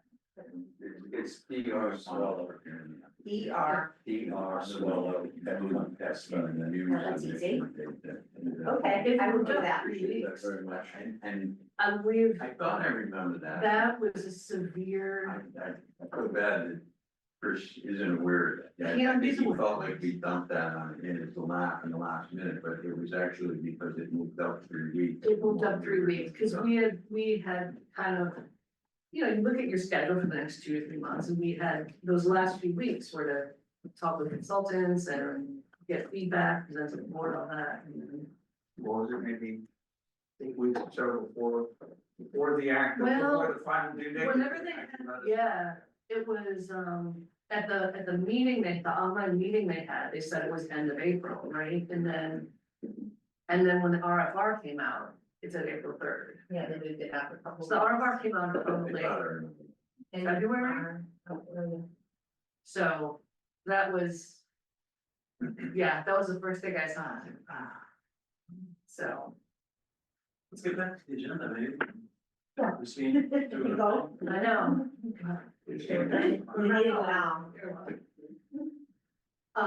What am I doing, just updates? Updates on shoulder project, any of the projects?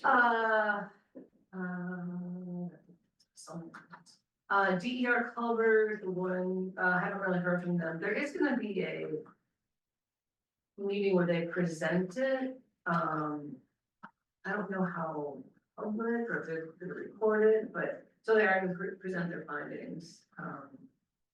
We were at one of those meetings and we ended up picking, we like picked a size, it was kind of like, I don't know. I think, Like the middle. I think we conveyed it, but we didn't want it to be a bridge. Yeah, yeah. Um, Which I think the smallest one was 9.5 feet, is that right? I don't remember. Yeah, they're bridge was- yeah, one was in a bridge. We're gonna have a design for the farm field.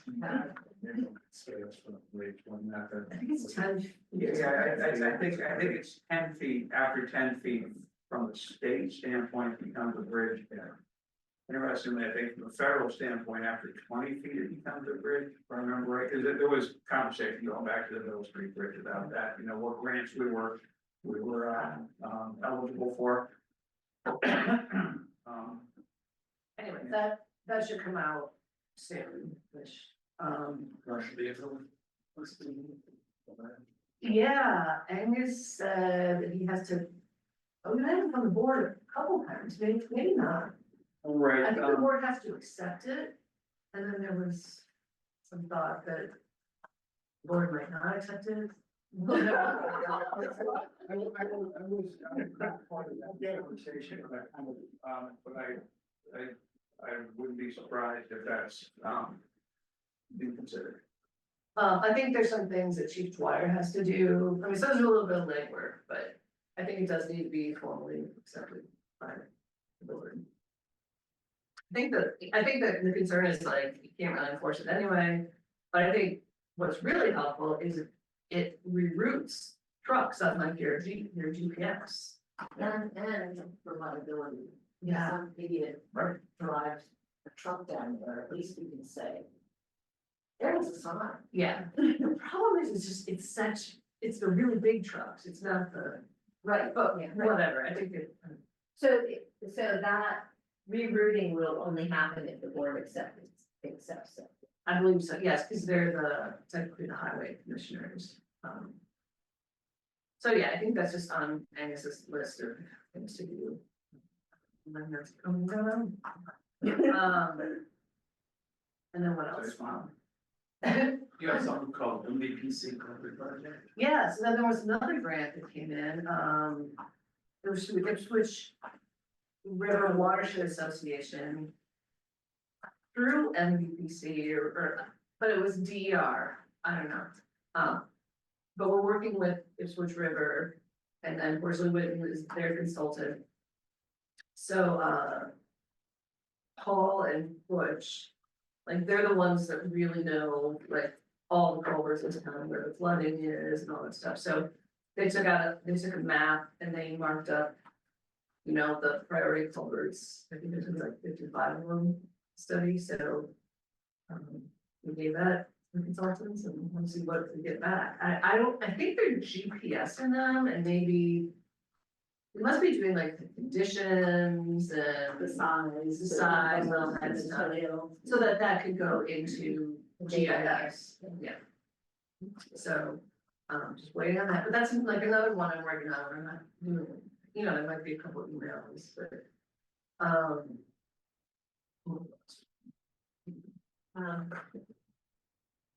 Oh, Conference Street culverts, anyone. Monday night, Conservation Commission consultant is supposed to give us plan by tomorrow. We shall see, but he said we'll be at the commission so that, hopefully that can get approved. So that Bush can start ordering materials and install that during the dry season. Monday, Clay is gonna be at the commission meeting. But that's his last one, because he was helping out a few hours here and there to the transition. So I wanted to make sure he was there because he, you know, saw the whole process. I think that's it. Just a, kind of follow up on this discussion, it seems very important to the select board members that they know exactly how much town staff is required for this grant. Is someone are you or Angus working on that? And this was said he would be. Angus is very busy. Right, it takes some time to, just- I think my numbers would be different than his. Now, Is it over there? That's much over money. no, I can't. Okay. Other, this, sorry.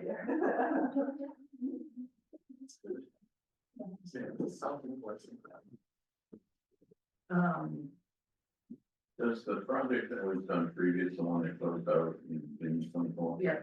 Does staff learning that was devoted to that help in any way? I realize it was a small project. We started tracking and just fell by the wayside. The tracking was taking resources. Yeah. We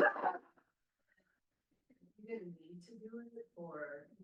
But maybe less informally, a conversation with the people who would have been involved and best recollection. Yeah, no, I feel like that one was a little more time, so everything was new and, you know. You have one consultant that was, yeah. Yeah, Well, and Michelle, the conservation agent, wanted to be part of the process, like, Yeah. you know, it was, That's you know, we true. certainly like. Welcome her input, she had great Yeah. input, but she really wanted to drive the process, and so she joined a lot of. Yeah. meetings. yeah. Yeah, like Butch came love it, he didn't necessarily need to go to, I mean, it's good for him to learn all that stuff and be part of it, but. I actually, I asked Amos, I said, well, what am I gonna be working on? Well, we're gonna figure that out, I'm like, okay. Cause that needs to be part of the conversation too, like, what, Which is too spicy. yeah, it's high school, like I said. I mean, there is stuff to do, but it's not. I mean, the time is when you have like public events or your scope kind of changes as you go, but if it's pretty straightforward, where they are doing an analysis. And then they bring it back to you and then. And if you have a good consultant, like you said, oh my God, I just And had a it's kickoff meeting, and it was like such a pleasure, they had Oh, I everything know. organized, and I'm like, oh my God, I don't have to take notes, like. I know. So up. I know, it's huge, it's huge. Maybe it'd be helpful to have a list of situations, pitfalls to be avoided in the management of it, like. Yeah. And the way to do that is to have the consultant do this, you know, these have been time sinks and we can avoid it by doing this. Well, I mean, we had a lot of, I mean, that's why we came up with the list, because I think we have a better idea of what consultants to avoid and what consultants we want. And like what to particularly look for, like not just the company, but who exactly in the company is gonna be working on our project, like Right. you have to get detailed. Right, that was one discussion, and then Elisa said, make sure we tell them they have an affirmative obligation to tell us when something's going south, you know, if something's gonna be late, don't turn them. Yeah. And having one consultant report to the town and save money, cause they incorporate all the invoices from the other ones, even though sometimes it's nice to be able to control one or the other, but. Well, I think Nancy had a point, which I think is valid, it rings true to me since I had around the conservation commission.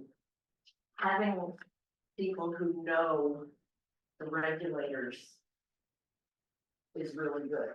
Having a trained engineer who's going to teach them the way they should do, maybe not so. Yeah, it's pretty striking how different consultants can be. I mean, some just really know their stuff and they're good, and others just. But I think between you and Angus and this committee, like, Yeah. I feel like multiple of us do this regularly for our jobs, we know Yeah. what to look for, the pitfalls, and like, we can make it so that we won't be, you know, the issue. Right. Yeah, I think And I told Angus, too, how we get consultants on board is something we need to work on. Cause I know you don't have to go through. 4 year, not 4 year, whatever the. procurement. Yeah, and I understand that you want to for bigger projects, but there may be ways. Cause the procurement itself can be extremely time consuming, right?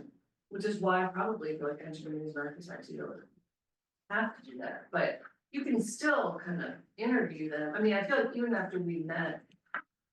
Some of them, like, I knew exactly, ooh, they're good, they just seem to get it, and. Like, it doesn't have to be a big, difficult process, but you can still vet them. Well, I think one of the enhancement is a very good one, but you may have interviewed the bring up in most companies. but you're Right. not Sure, who you're getting. Yeah, right. Right, So that really has to be nailed down, right, but, yeah, that's invaluable. Yeah. That's, yeah, that was. I think once Angus realized, when he saw the spreadsheet and like how detailed it had to be, he was like, oh, yeah, consultant help for this. Yeah, it's a tough grant. It is.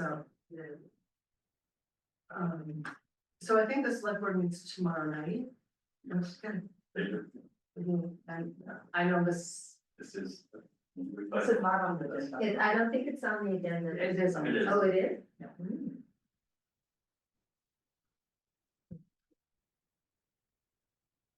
See what happens. Good happen. you'll have to see. Yeah. Feel like we need to be there. Yeah, it probably wouldn't hurt for any of us that's available. We would have to do that.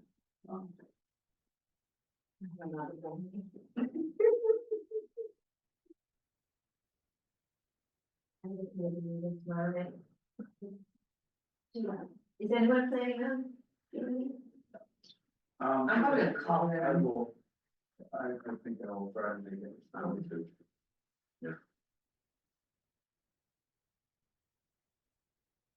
We certainly said our piece. We did, but as we talked, Multiple times. had we not got the showing we got last time, I think it would have happened, but, right? It, A stay of execution. that's what I want to Yeah, no, you did an amazing job with it last time, so thank you for taking all that time to put it all together. Well, Elisa was my fact finder. All right, I'm gonna, Thank you so much. Yeah, thank you. Yes. Yeah, I guess For we'll, everything. yeah, you guys too. Really, a lot of work. You guys know your stuff.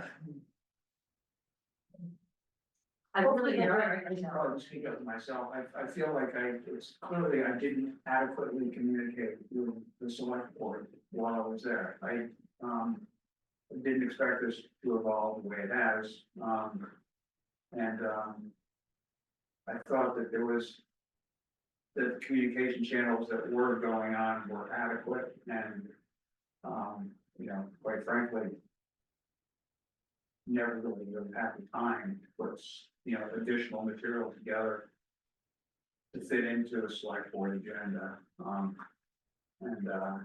but I feel kind of badly about that, but that's the way it is, Well, I think we were all under the assumption that there was communication, Yeah. because of your involvement and because Christine was talking to Well, Angus. I kept sending stuff into the packet, at least the last few months, there was always something in the packet.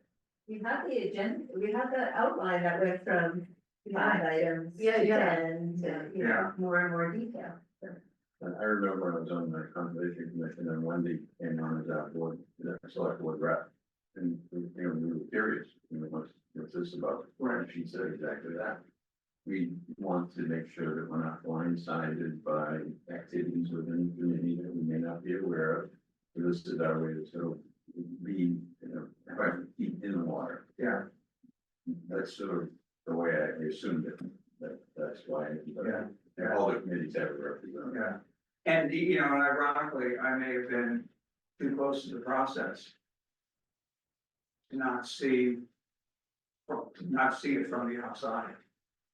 Um, But at this point, it's, water down the river, so to speak. Well, I also, Over on top of the road. Right. I also assumed, once it was on a warrant article, I thought, okay. Yeah. You know, it never occurred to me that that was, you know, something that could be pulled back. Right. Right, it specifically said, this is for this purpose. Yeah. So I And thought it that started was, a long time ago, it started right after the first report came out. And it was in the finance committee booklet, and we worked with Ron Phillips for the justification, he was all on board. it's very detailed, Yeah, why they were supporting it. The finance committee never meets without the select board, because the finance committee doesn't take minutes. Yeah. So. I have to hold that to you. Okay, well, I guess, Well, what else? I think the only other thing we really need to talk about, because I think these other agenda, Christine, you know. can Yeah. somebody just make sure to shut that down? Yeah, I'll shut that off. All right, thank you. Have a good night. So. I think that I forwarded that we have to fill out something for the select board for the priorities for next year. I think this discussion tonight is very related to what might go into that, so I suggest we wait on that. I can do a draft and. When does that do again? That's for, is that due prior to committee appointment? They said it was for a May meeting and they would come and meet with us. I don't know if they'll do that since we just met, Right. basically, but I do think next week's vote will have a lot to do with what this committee does next year, so we might as well wait on Yeah. that. Good point. And also item 2, potential outreach projects, all tied up in the grant as well, so. Everyone okay with just skipping that? It is getting towards, the new fiscal year, so. Think about reappointments on the committee, that might also be tied up in how things go. Next week, in terms of how interested people are in working on things. So think about that, I don't know, does anyone have anything to share? I am going to be stepping back from the committee. Find someone to. Well, we'll just have to dissolve the committee. No, you don't need to do that. No, I'm, pretty concerned, I don't know if you all had a chance to see the April 17th. Meeting with the select board, Angus talked about the CCRC as causing a lot of delay and more or less harassing staff. And,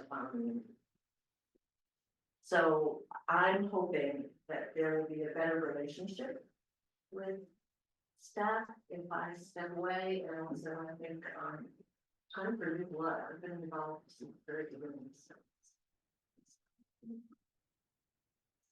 Contributed an unbelievable amount.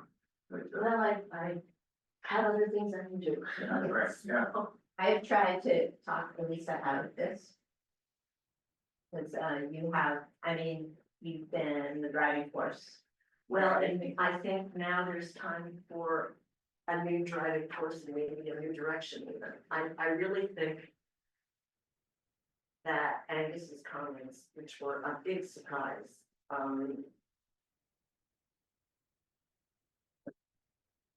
there needs to be a reset. And, I think if I'm away, that reset. And I think the select board needs to be involved in the example of staff identifying the tasks for itself. Angus saying that we made up those tasks and forced staff into it. And then Wendy saying, it was our job to let the select board know what staff told us is sort of an example of the need for far better communication. So. Well, I think that, I'm not aware of any of this, that that's the case. since I've come to committee, seen what Well, it's, like we said, I the can time try. that you've dedicated, it's been. So, but I mean, it's been great, and it's been a real honor, and I love working with you all, and I'm sure that there will be other opportunities. Almost all of us are on the. You need to join the energy. What's happening next week that's gonna change? Or give us a fresh perspective on some things. The select board meeting tomorrow night. Oh, tomorrow night, okay. They could be deciding on whether to let the grant ride or to withdraw it. They could bring that to a vote. Thank you. I'm on a much lower level thing, I was designated to be a liaison to the Newbury Port Committee. Rick has also been enjoying, attending a lot of those meetings, I'm gonna nominate him to be the designated representative. That sounds good. Do you wanna vote on that? Or we don't need to, just say. Yeah, no, I'm good with that too. I think you mentioned it to me, well, the deal was. I'll back up if you can make it and we should be there, but. I don't think this is. Yeah, no, probably right. Rick, are you staying on this committee? That's my intent. Yeah. It's subject to being reappointed by the select board. And I have no reason to imagine that they won't, but that's not my decision fully. Yeah. You know. So. And, yeah, I mean, quite honestly, if this project. You know, we do need to talk about what we do next going forward, because if this project gets next, then. What else are we doing next? Right, I mean, we actually have made progress. You know, there has been activity on a number of, you know, the other priorities. There's 7 or 10 priorities from our original MVP. 2020 plan. Yeah, plan, One is and- then. yeah, but there were, you know, we've made some progress on. Or the town has made some progress one way or another on a number of those, and I don't recall off the top of my head what they are. And that's probably something that we ought to review and figure out if this is not it, then, you know, what is our charge, what will, you know, what will we do going forward? Yeah. Yeah, so. That was a long answer. I was long answer. Well, I think in the often is we need to redo the plan.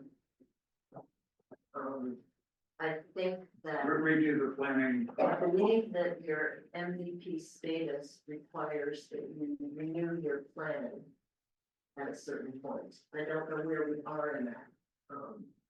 But I think that may be a coming up event. Yeah, The 2.0. Yeah.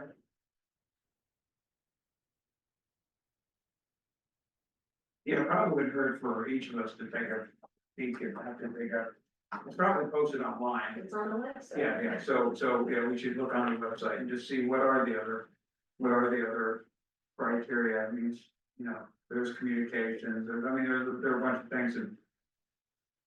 Many of them are beyond. This committee's capacity to, you know, for direct involvement. I think the emergency coordination one, emergency communication system. Right, yeah, Right. yeah. And are you saying that when I went to get water, were you talking about the MVP 2.0? Yeah, so we may be forced back into a planning. Planning exercise again to maintain our status.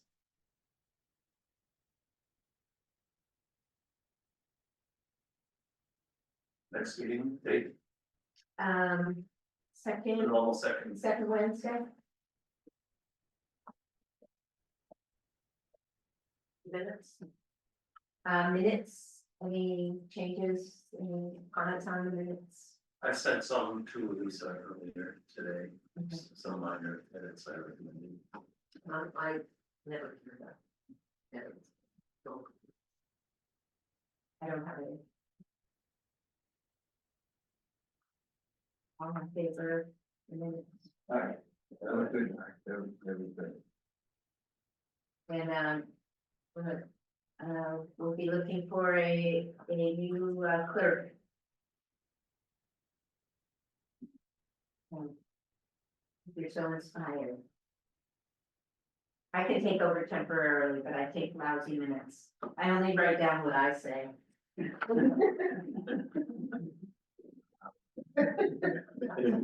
Another excellent point was made by Richard. compellingly sure.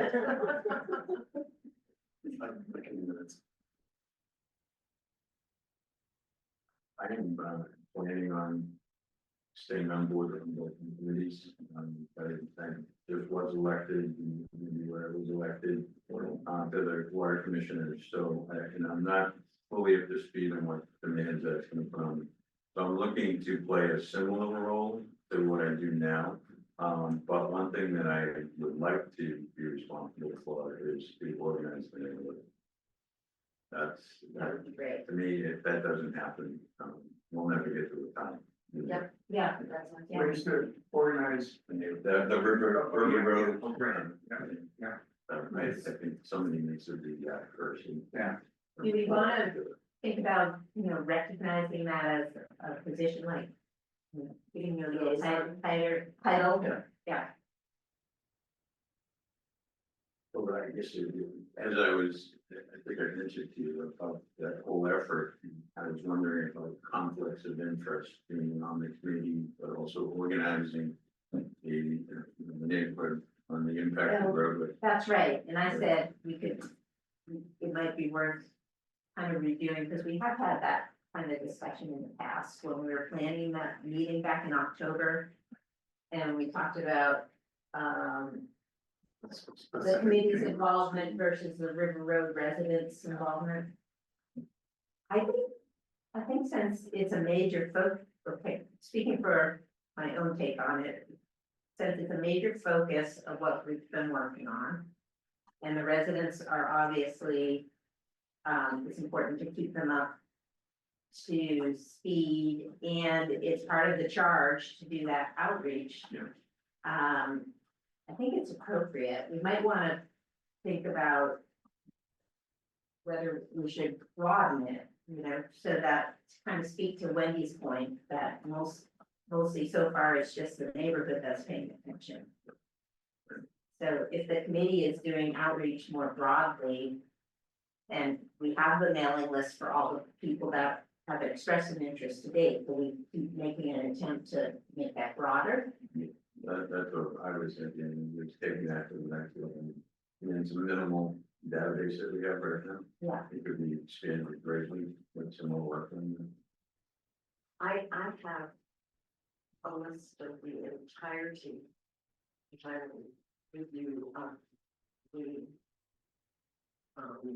people for the handouts, and it includes people like our state representative and state senator, and you probably want to hear it. Yeah, sure. Yeah. And also, Okay. It would be interesting to, we should think about who else. Could we enlist to be part of this committee that isn't, that represents Elkhorn County, because that's been one of the concerns that's been expressed numerous times, is that, this committee, up to this point, has actually, the majority of the members, have, if not been residents of River Road, have been residents of Coffin Street and River Road. Now, if the police is definitely, I should say, Wiggles is stepping back, it'll be three members out of 6 will be with River Road residents. I personally think that's great, and that makes sense, but, Particularly because this is the most significant and obvious vulnerability issue, climate vulnerability issue that we have, now have. But, you know, we should respond to, you know, to what is other people plan. I would say bird watchers would be good candidates, and I would say bicyclers would be good candidates. Bicyclers and people who organize, you know, scenic bicycle routes and running routes and things like that. They have an interest in that project, but also to balance it out, someone in town that's worried that we're not spending any time looking at other areas of town. Yeah. Too. Maybe that select board questionnaire, maybe we could put that in there, like back on the select board to find, you know, find somebody. There are 2 open slots, there are now 3 open slots to, you know, pursue balancing out the committee. Can you ask the select board to do that or recommend that they do that? Yeah, well, that, I think there is a line in there, if I remember right, what can the select board, how could the select board help? Yeah. Yeah. And to me, that would be a place to put that. They did just put out a call for volunteers on it. Oh, you So thought they do advertise every time to time, Yeah. and if they really, really want someone, they'll advertise specifically for that committee. Yeah, It also, I should note that, we got that option turned on the website that people can get noticed about our agendas. So if someone And checks out minutes in and minutes, right? other and everything. things. So if that wasn't turned on for this committee for some reason, but that's now functioning, so that should help.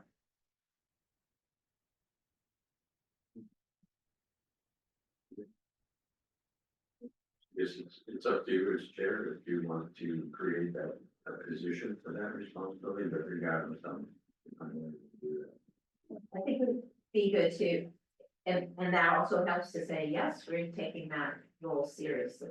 In fact, Jack is in that role. And it wouldn't be the river road liaison, it'd be the community. The outreach, community liaison. outreach. Right, Just right. something, so that it's naturally, we're gonna be probably getting more of it, so. Yeah. Interest right now. in the- So, one thing I would say, suggest that it will work is, yeah, the email is climate@newbury.org, and that goes to Max, and I don't have a copy of that. At the suggestion of the Massachusetts Historical Commission, the Historical Commission here, has an email that, you know, is like, I think it's wnhistorical@gmail.com. So that, So we it can can be be done. contacted. But we had this discussion, and Angus wanted to have it be a town thing for the email address, so I don't know, you'll have to figure out. oh, it would be worth reaching out to Max and just find out how many emails, you know. Lisa does that periodically, Yeah. but. And We're not gonna bother him. Right, and just out of curiosity, so is the count 0, 10, you know, orders of magnitude, 1, 10, 100, 1,000? I don't have any idea. Oh, I do know the sent out lists, but I don't know if people actually communicate that. oh, I think the feeling is we don't have a lot of confidence that that is happening, like the emails are. Yes, definitely do not have one. That Max gets an email that is forwarding, Yeah, I don't know. Or checking the mailbox. or that he's checking. okay, let's, I'm just on That's the something you should take off the town's plates. Well, we Except tried. we don't have access to the. That's what I mean, we can have that. Yeah, there should be one would think, and I've tried to have this happen. Just an automatic, maybe you can forward emails. Yeah, It would be nice if you could forward it to say. to a home address, yeah, Yeah, that's good, idea. I wonder, yeah, I mean, I I'll wonder, check, I'll check this next. yeah, exactly, I mean, I wonder if anybody in the town would be uncomfortable with that, because that would make a lot of sense if Jack is in back, a liaison, a community liaison, then getting, you know, so it would still be a. It's town still in email. the town record. Right, and it would still be, Max would still have it available to him anytime he chose to see it, but you know, that would make sense. Yeah, the last email that I issued when I got your contacts, and we got some people who responded to that last meeting. I sent that to my personal, email, and I don't think that's something that is a good idea going forward. Yeah, because I immediately stand. I agree, it's not, would be nicer if it could come from, the town email address. But technically, everything we send is part of the public record, they could, on behalf of the committee. So, if anyone ever asked for a public records request, they could access our email. Right, exactly. So we can find it. So if the committee is taking the action to appoint you to that role, that would allow you to take the first step in talking to Max about creating that mechanism, Yeah, right? would you like to do that? I can also do that and explain it to them. Yeah, probably would be appropriate if you did it, just so you'd be able to tell them that, like, maybe make And, this and decision. you can put on the website. There are different officers and things. You can put community, there's like a list of members. Right, we can And add you that. can add community liaison, and some people have, links to their personal emails. Mhm. On that area. So that's something that you might do. I don't know if you have to. But anyway, you can answer. So now I'm gonna have, Elisa does has been doing all our website stuff, but now we're gonna have to have Max make those changes for us. Although, I don't understand why you wouldn't be allowed to do. That's another thing that I think they're moving away from training more committee people to do that. I think they're trying to centralize that. I can try, I'll ask Max that as well.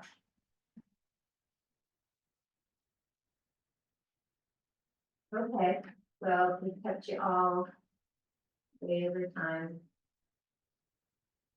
Well, it was, a useful conversation, hopefully productive, Yeah. um. I don't know We'll be how here. much it penetrated, but I felt Right. like it was toward the end. Right. Something bad happens, and Wendy thinks Butch is gonna find all the answers, and it couldn't, I'm sorry for Butch. Yeah, still, I did it now, but we have a. So I move we adjourn. I second. All in favor? I think,